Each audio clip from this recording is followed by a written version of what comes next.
읽은 말씀을 가지고 나눌 오늘 말씀의 제목은 희미한 봄이 꺼졌다 입니다.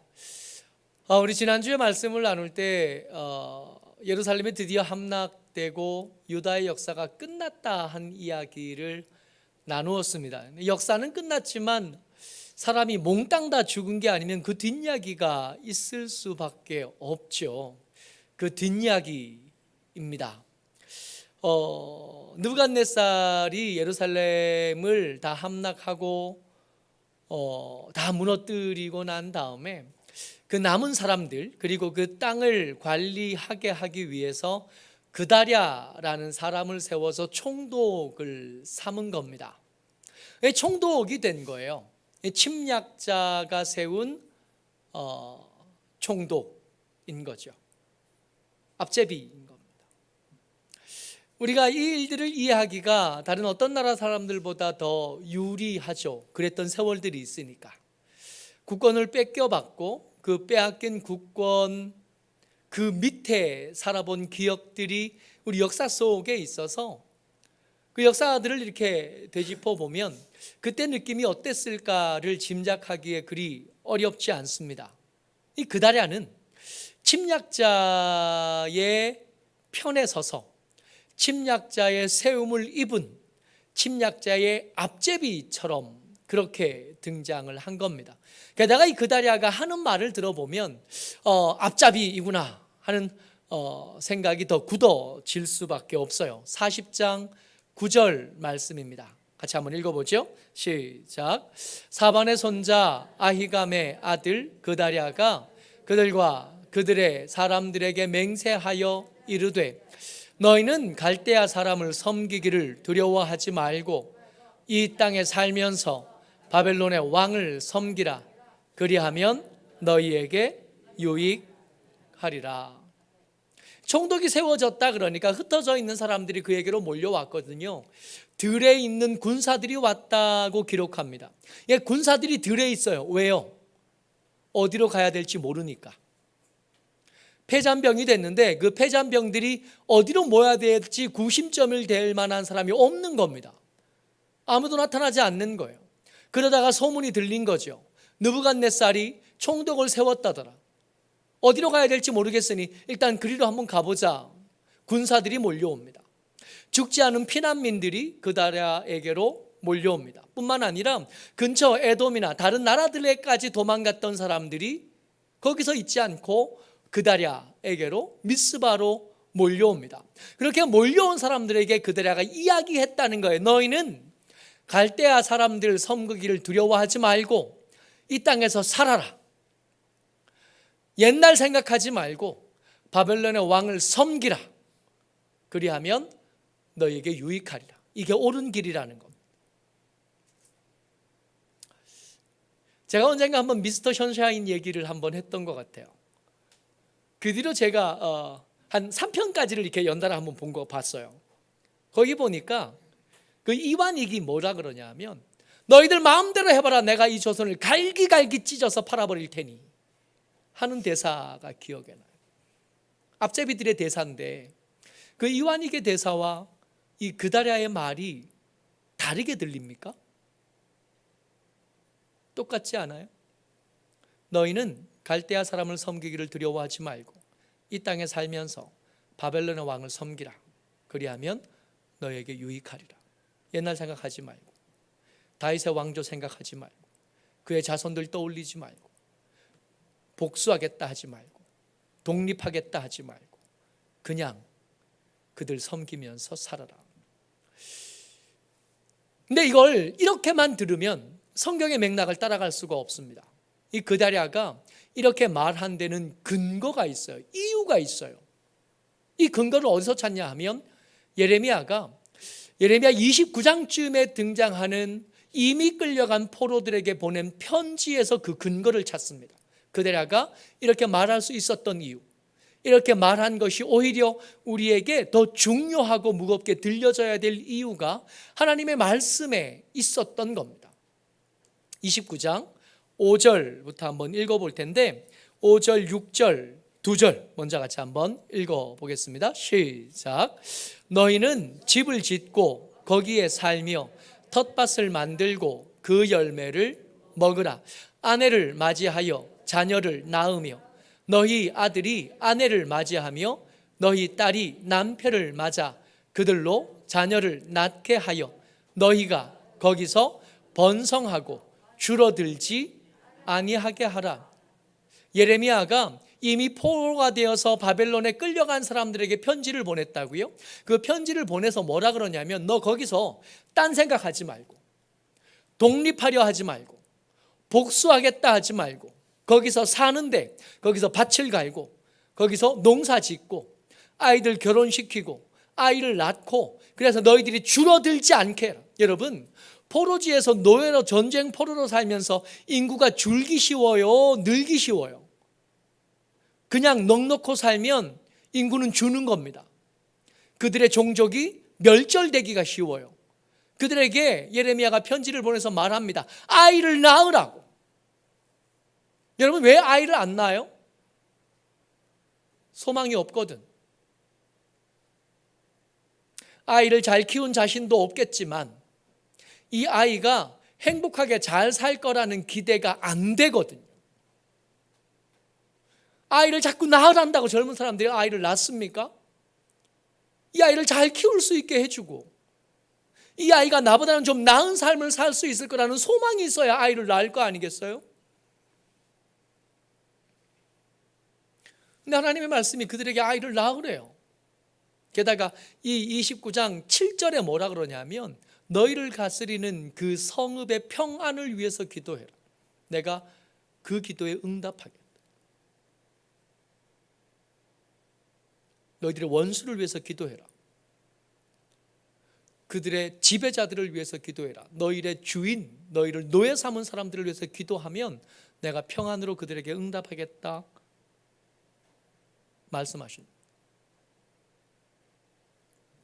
이렇게 말씀하신 데는 하나님의 보관이 있어서입니다. 그냥 너희들의 운명이려니 하고 받아들이고 살라는 얘기가 아니라 너희는 자유를 누리게 살만한 깜냥이 안 되니까 그냥 노예로 살아라.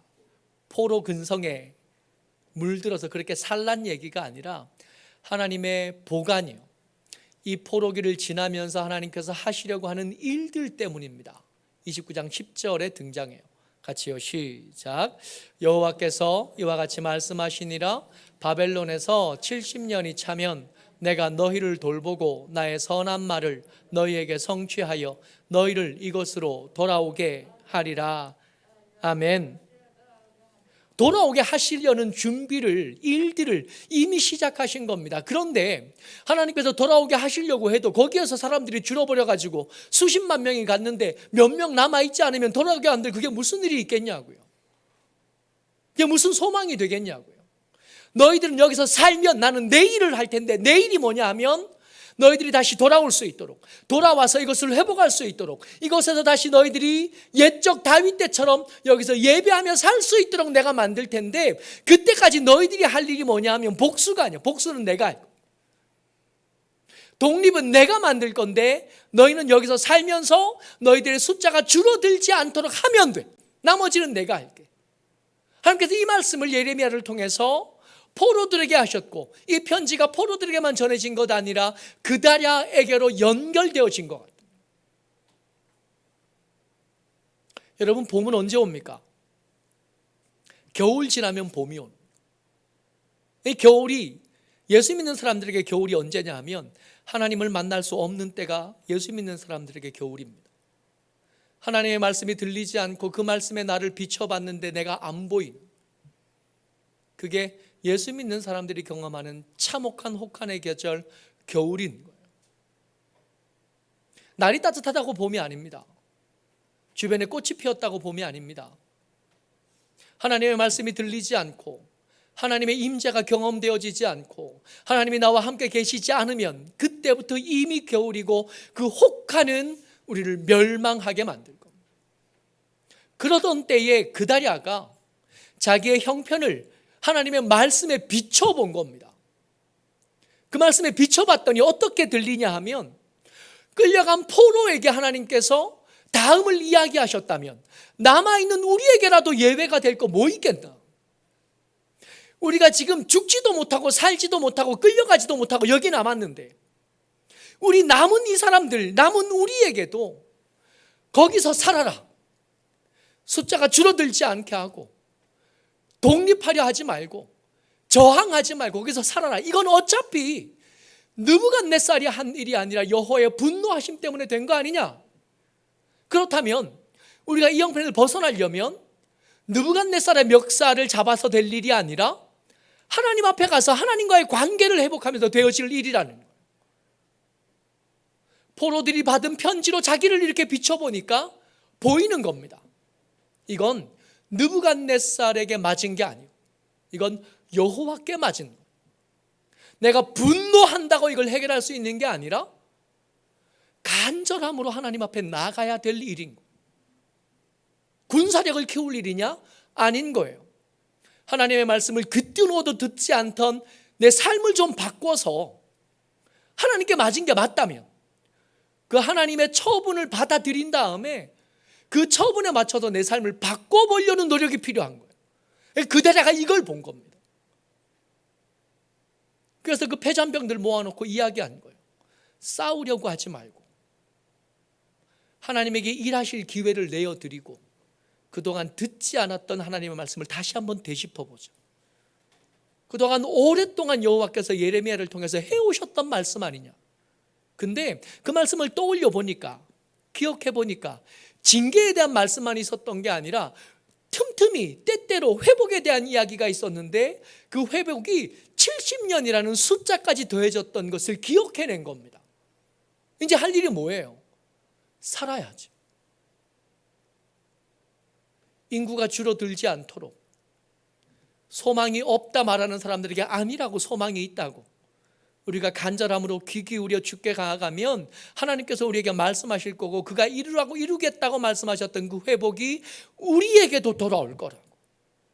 그러니까 살자고, 농사 짓고, 죽겠다 그러지 말고, 안 된다 그러지 말고 살자고, 살아보자고. 아이들 결혼시키고 결혼하면 축복해주고 아이가 태어나면 잘 키우기 위해서 온 사람들 다 힘을 모으고 그렇게 해보자. 앞제비가 아니라 하나님의 말씀에 귀를 기울이기 시작한 사람인 겁니다. 하나님의 말씀이 들리지 않던 때가 겨울이라면 하나님의 말씀을 듣기 시작한 이때는 아직 희미하긴 하지만 틀림없이 봄인 겁니다. 그리고 이어지는 말씀에 그대라가 피난민들에게 연설한 다음에 40장 12절 말씀에 이런 구절이 등장해요. 같이요, 시작. 그 모든 유다 사람이 쫓겨났던 각처에서 돌아와 유다 땅 미스바에 사는 그다랴에게 이르러 포도주와 여름 과일을 심히 많이 모으니라. 아멘. 여러분, 그 전쟁이 끝난 그 황폐한 곳에서 과일들이 있었답니다. 그 황폐한 곳, 사망이 가득 찬 그곳에 포도주가 있었답니다. 그냥 있었다 아니라 많았고, 그냥 많았다 아니라 심히 많았답니다. 말씀을 다시 듣기 시작하고 말씀으로 자기의 삶을 비춰본 사람들이 걸음을 걸어간 거예요. 살아보겠다고. 그랬더니 하나님께서 그들의 손길을 인도하시고 그들의 발길에 함께 하셔서 그들이 먹고 살 수 있는 것들을 공급하시는, 살 길이 하나씩 하나씩 생겨나는 거예요. 아직은 겨울입니다. 아직은 춥습니다. 그러나 분명히 봄은 오고 있는 거예요. 근데 여러분, 봄은 공짜로 그냥 오는 법이 없습니다. 언제든 꽃샘추위가 있게 마련이고 고난이 닥치기 마련이에요. 게다가 이들은 봄을 기다릴 자격조차도 이미 잃어버린 사람들인 거예요. 이들에게 봄은 언감생심입니다. 또 한 사람 등장하는데 이 피난민들 모여있는 그 피난민촌에, 그 난민촌에 이스마엘이라는 사람이 등장해요. 성경은 이 사람이 왕의 종친이라고 말합니다. 왕족인 거예요. 다윗의 후손. 왕의 장관이었답니다. 이 사람이 실력 있는 사람이었다고 성경이 이 사람을 소개. 높은 지위를 가졌던 사람.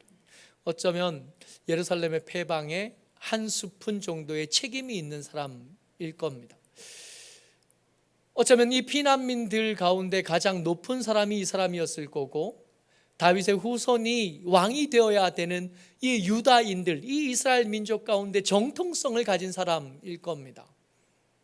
만약에 독립을 해야 된다면 그 독립의 제일 앞에 서야 될 사람, 복수를 해야 된다면 그 복수의 선봉에 서야 될 사람이 이 이스마엘인 거죠. 이 이스마엘이 정통성이 약간 부정한 그다랴가 있는 곳에 방문했고, 그다랴는 이 사람을 거절할 힘이 없는 거예요. 그래서 그 사람들과 함께 식사하는 자리입니다. 41장 2절 말씀 같이 읽어요. 시작. 느다냐의 아들 이스마엘과 그와 함께 있던 10사람이 일어나서 바벨론의 왕의 그 땅을 위임했던 사반의 손자 아히감의 아들 그다랴를 칼로 죽였고, 이스마엘이 또 미스바에서 그다랴와 함께 있던 모든 유다 사람과 거기에 있는 갈대아 군사를 죽였더라. 아멘.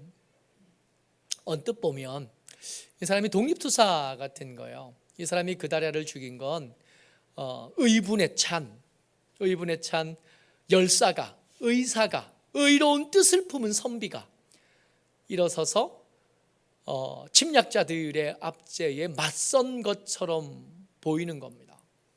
게다가 이스마엘이잖아요. 정통성이 있는 사람. 남은 이스라엘 백성들의 우두머리가 될 만한 사람이고, 하나님의 말씀에 근거해서 그들의 왕이 될 수 있는 자격을, 최소한의 자격을 갖춘 사람 이스마엘인 겁니다.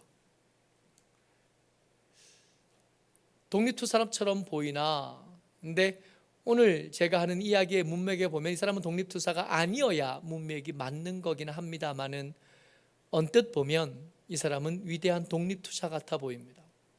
이 혼란하고 어려운 때에 꼭 필요한 사람인 것처럼 보입니다.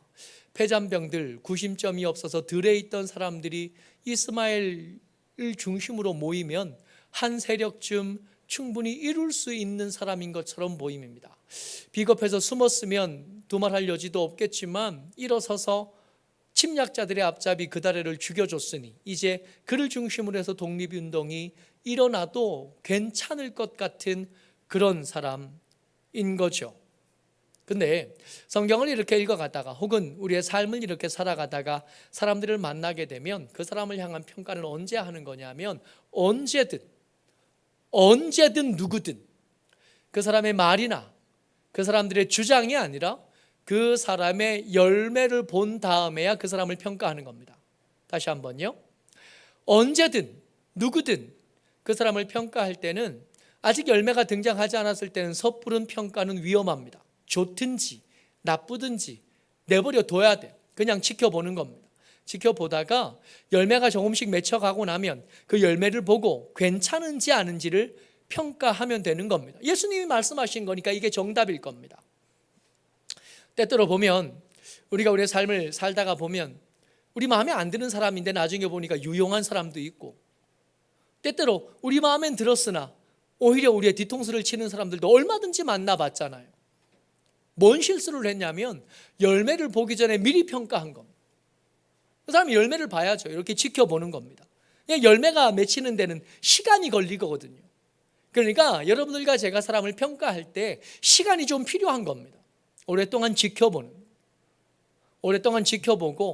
지켜보면서 그 사람이 즐거울 때, 그 사람이 분노할 때, 그 사람이 실수했을 때, 그 사람이 잘 될 때, 그런 것들을 이렇게 평가해 본 다음에 이 사람 괜찮다 하든지 이 사람 좀 위험하다 하든지 하면 되는 겁니다. 그 전까지는 좀 지켜보면 되는 거죠. 이스마엘이 과연 독립투사인지 지켜보면 되는 겁니다. 근데 그렇게 시간이 오래 걸리지 않았어요. 아직 그다랴가 죽었다는 것이 소문도 나기 전에 그 동네에 순례객들이 찾아옵니다. 41장 5절 말씀이요. 같이 읽어보죠. 시작. 그때에 사람 80명이 자기들의 수염을 깎고 옷을 찢고 몸에 상처를 내고 손에 소재물과 유향을 가지고 세겜과 실로와 사마리아로부터 와서 여호와의 성전으로 나아가려 한지라. 어떤 사람이 미스바 그 근처로 등장을 한 겁니다. 80명쯤 되니까 굉장히 많은 무리인 거예요. 굉장히 많은 무리가 등장했는데 이 사람의 행색이 심상치 않아요. 수염을 반만 깎은 겁니다. 옷을 찢은 거예요. 몸에 상처를 냈어요. 언제 이렇게 하냐면 슬픈 일이 생겼을 때 이런 일을 합니다. 아버지가 죽었을 때, 내가 존경하고 사랑하는 사람이 죽었을 때 이렇게 모습을 드러내요. 성전이 무너졌고 황폐화됐습니다. 그 일들로 슬퍼할 줄 알게 된 사람들, 그 당시에 드물게 여전히 성전을 사랑하고 하나님을 향한 예배를 향한 열심이 그 가운데 남아있는 사람이 80명이나 남아있었다. 이 80명이 그냥 오지 않고 예물들을 다 챙겨가지고, 여러분 이때처럼 먹을 게 귀한 때가 또 어디 있겠어요? 이때처럼 정말 먹고 죽을 애도 없는 거 아니겠어요? 그런 때 제물로 삼으려고 양식으로 쓸 수 있는 것들을 들고 슬픈 모습을 가지고 예루살렘으로 가려고 합니다. 거기에 예루살렘에 가봐도 성전은 없잖아요. 이미 폐허만 있는, 폐허를 향해 걸어갑니다. 이 이스마엘이 이 사람들을 맞아들여요. 근데 이게 별로 거절할 게 없는 게 예루살렘 올라가는 길이에요. 이 세겜에서 실로에서 사마리아로부터 가다가 보면 미스바를 거쳐서 예루살렘으로 가는 겁니다. 가는 길에 있으니 반겨주니 들어갑니다. 들어가서 도시 중간쯤 되니까 이스마엘이 사람들을 죽이기 시작해요. 80명이 왔는데 70명쯤 죽고 10명쯤 남았습니다. 그 10명쯤 남았을 때 그 남은 10명이요 41장 8절입니다 시작. 그 중에 10사람은 이스마엘에게 이르기를 우리가 밀과 보리와 기름과 꿀을 밭에 감추었으니 우리를 죽이지 말라 하니 그가 그치고 그들을 그의 형제와 마찬가지로 죽이지 아니하였더라. 그럼 이스마엘이 독립투사인가요? 이스마엘은 그냥 강도일 뿐이에요. 이스마엘은 소득이 될 만하면 죽이고 빼앗고, 그들이 감춰둔 게 있다 그러면 죽이면 어디에 감춰졌는지 모를 거 아니에요. 그냥 살려주고, 그냥 살인자이고 그냥 강도일 뿐이에요. 이스마엘의 행동의 이유는 뭐냐 하면 분노입니다. 나라가 멸망했어요. 내 조상들의 왕조가 끊어졌습니다. 그 속에 남은 건 분노와 악만 남은. 원수는 느부갓네살이지만 10명 겨우 거느린 이스마엘이 느부갓네살을 죽일 재주는 없는 거예요. 그러니까 그다랴의 멱살을 잡은 거고 그다랴를 죽이면서 분풀이를 한 겁니다. 여전히 그에게 하나님은 없고 여전히 그동안 하나님이 열심히 말씀하셨던 것을 한마디도 그 귀에 담거나 마음에 담지 않았어요. 분노에 이끌리는 거예요. 여러분, 희미하게 오던 봄이 꺼지기도 합니다. 분노에 휩싸이면 희미하게 오던 봄, 소망이었는데 그 소망이 꺼져버립니다. 언제 일하면 안 되냐 하면 화났을 때 일하면 안 됩니다. 분노한 채로 뭔가 선택하고 결정하면 안 됩니다. 내가 화가 났다 이렇게 인지가 되거든 아무것도 선택하지 말고 그냥 계셔야 돼요. 다시 한번요. 화가 났어요. 그 화가 나서 어쩔 줄 모르겠어요. 그때는 아무것도 안 하는 겁니다. 일도 하지 말고 기도도 하지 말고 밥도 굶어요.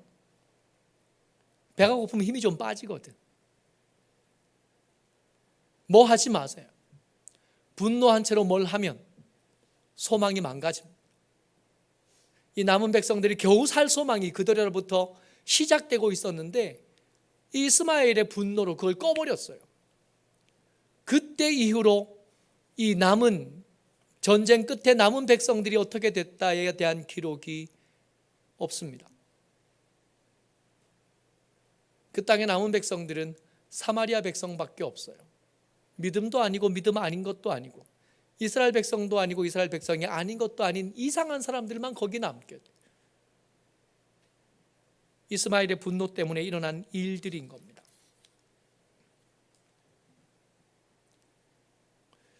여러분, 분노한 채로 뭐 하지 마세요. 화가 났다면 어디 가서 좀 숨어요. 아내를 만나지 말고, 남편을 만나지 말고, 아들을 만나지 말고, 친구를 만나지 마세요. 관계가 깨지고 소망이 깨지고 다 깨지는. 차라리 굶어요. 배고프면 힘이라도 빠지게. 최근에 역대하 성경을 열심히 보고 있습니다. 우리가 성전을 완공하고 솔로몬이 기도한 것들이 기록된 것을 읽었었습니다. 6장에서 읽었었는데 역대하 6장에 솔로몬이 기도하면서 이 성전을 완공해놓고 하나님, 이 성전은 백성들이 기도하는 곳이 되어야 하는 줄 압니다. 근데 백성들의 상황이 다 다르지 않겠습니까? 범죄했을 수 있겠고 전쟁에 졌을 수 있겠고 이런저런 문제로 심각한 상황이 있을 수 있지 않겠습니까? 그때라도 백성들이 이 성전을 향하여 기도하든 와서 기도하든 오지 못하고 저 멀리 있든 언제든 기도하거든 하나님께서 들으시고 용서해 주십시오 하는 기도를 상황에 따라 다르게 이렇게 써놔요. 근데 그렇게 쓰면서도 솔로몬이 쓰지만 그 기도하는 사람들 누구도 기도할 수 있고 어떤 상황에도 기도할 수 있지만 중요하게 갖추어야 될 조건이 있다고 말합니다. 역대하 6장 29절 30절까지 같이 읽어봅니다. 시작. 한 사람이나 혹 주의 온 백성 이스라엘이 다 각각 자기의 마음의 재앙과 고통을 깨닫고 이 성전을 향하여 손을 펴고 무슨 기도나 무슨 간구를 하거든 주는 계신 곳 하늘에서 들으시며 사유하시되 각 사람의 마음을 아시오니 그의 모든 행위대로 갚으시옵소서. 주만 홀로 사람의 마음을 아심이니이다. 혼자여도 괜찮다. 주의 성전을 향하여, 그러니까 오지는 못하고 향하기만 했어요. 그래도 괜찮아. 모두여도 괜찮고 이래도 괜찮고 저래도 괜찮은데 다만 뭐는 알아야 되냐면 지금 이렇게 펼쳐진 상황을 향한 주권이 여호와께 있다는 것 정도는 알아야 기도할 거 아니에요. 여호와께서 주권을 가지셨다는 것, 지금 우리가 멸망해서 주저앉았든 아니면 내가 계획하는 일들이 망가져서 실패했든 심지어 그러다가 주의 저주를 당했고 진노를 만났고 전쟁에서 져서 포로가 되었어도 그 일들을 향해서 분노하고 원망하기만 할 것이 아니라 이건 느부갓네살이 한 게 아니라 강도들이 한 게 아니라 상황이 한 게 아니라 형편이 한 게 아니라 이 모든 상황의 주인 되시는 하나님께서 하셨다는 것 정도는 인정이 돼야 기도를 한다고요.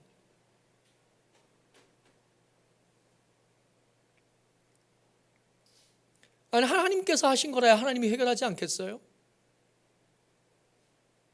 우리가 처한 상황의 주인이 하나님이시라고요. 내가 원하던 것도 아니고 내가 바라는 것도 아니지만 하나님께서 하셨다고요. 부처님이 아니라고. 어쩌다가 된 일이 아니라 엉뚱한 데다가 원망을 쏟아놓고 그것 또한 멱살잡이 할 일이 아니라고. 그러니까 하나님이 하셨다는 게 인정이 됐어요. 그럼 한번 생각해도 왜 그러셨을까요? 나를 향한 호의가 분명하다고 여러 번 약속하셨던 하나님께서 나를 왜 이렇게 대하셨을까요? 그렇게 살펴보다 보니까 내 교만함이 발견되어지고 나의 더러움이 발견되어지고 그렇게 거슬러 하나하나 살펴보다 보니까 아, 하나님이 이러실 수밖에 없었구나가 알게 되어진. 하나님, 화나고 억울하고 서럽고 그랬는데 가만히 생각해 보니 제가 잘못한 게 맞네요. 그래야 그 다음 일이 시작. 기도할 수 있지만 내가 처한 형편이 하나님의 주인이시라는 건 알아야 돼. 그래야 그 누구든에 들어갈 수 있어. 내 죄 때문에 만들어진 일인 줄은 알아야 돼요. 그래야 어떤 상황이든 그 안에 들어갈 수가 있어요. 그렇게 기도하기 시작하면 하나님은 들으시는 거고 우리를 용서하시기 시작하시는 겁니다. 여러분, 우리가 익히 아는 말씀입니다. 예레미야서 33장 2절에 등장하는 말씀이에요. 같이요, 시작. 이를 행하시는 여호와, 그것을 만들며 성취하시는 여호와, 그의 이름을 여호와라 하시는 이가 이와 같이 이르시도다. 하나님은 어떤 분이시냐면, 그 뒷이야기, 무서운 이야기 많지만 하나님은 이를 행하시는 여호와시래요. 그것을 만들고 성취하시는 이래요. 그게 여호와시래요. 여러분, 우리가 맞닥뜨린 이 상황, 우리가 경험하는 이 슬프고 어려운 상황, 하나님이 하신 겁니다.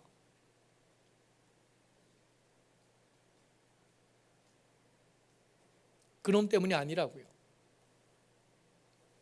조상 탓이 아니라고요. 아들 때문이 아니라고요. 하나님이 하신 거래요. 여러분, 성경을 읽어가면서 알게 된 거, 하나님이 날 사랑하신다는, 날 사랑하심에도 불구하고 내게 이렇게 이런 일이 일어난 건 뭔가 이유가 있지 않겠어요? 하나님께서 이루려고 하시는 게 뭡니까? 하나님의 백성을 하나님의 사람으로 세워내는, 절대로 포기하지 않고 우리를 기어코 세워내시는 거예요. 다리 한 짝을 잘라내는 한이 있어도, 팔 한 짝을 잘라내고 눈 한 짝을 빼내는 한이 있어도 우리를 하나님의 사람으로 세워내는 게 하나님의 뜻하신 바, 하나님께서 성취하고 이루려고 하시는 일. 그렇다면 지금 우리가 처한 형편을 좀 생각해 봐야 되지 않겠어요? 왜 이런 일이 생겼을까? 왜 이스라엘은 멸망했을까? 내 나라는 멸망했을까? 이스마엘처럼 분노해서 멱살잡이만 할 게 아니라 주저앉아요. 주의 긍휼을 구하고 주의 회복하심을 기다리는, 이게 예레미야 그 후반부에 나라가 다 멸망한 다음에 끝까지 예레미야가 여러분들과 제게 말씀하고 싶어 하시는, 하나님은 여전히 여러분들과 저를 사랑하십니다. 그 사랑 때문에 우리가 고난을 겪기도 하지만 이 고난을 겪는 중에 주의 말씀에 귀를 기울이기 시작한다면 하나님의 회복은 거기서부터 시작되는 겁니다. 우리의 영적인 봄이 오늘 시작되시기를 주의 이름으로 축복합니다. 아멘. 은혜가 많으신 아버지 하나님, 감사합니다. 주의 도우심을 따라 하나님의 사람들이 주의 말씀을 듣고 나누었습니다. 주의 말씀을 귓등으로도 듣지 않던 그 차갑고 어두운 겨울이 이제는 지나가게 하시고 주의 말씀에 귀를 기울이며 그 말씀에 내 삶을 비추어 보고 분노함이 아니라 주의 긍휼을 구하는 우리가 되게 하여 주옵소서. 같은 기도 제목으로 우리가 한번 같이 기도했으면 좋겠습니다. 하나님, 주의 말씀을 듣지 않고 주를 향하여 마음을 닫아두었던 그 겨울이 이제는 가게 하여 주옵소서. 주의 말씀을 듣고 그 말씀에 나를 비추어 보는 영적인 봄이 오늘 시작되게 하여 주옵소서. 그 봄의 내 모습의 부끄러움을 알게 하시고 주의 긍휼을 구하는 우리가 되게 하여 달라고 우리 같이 한번 기도합니다.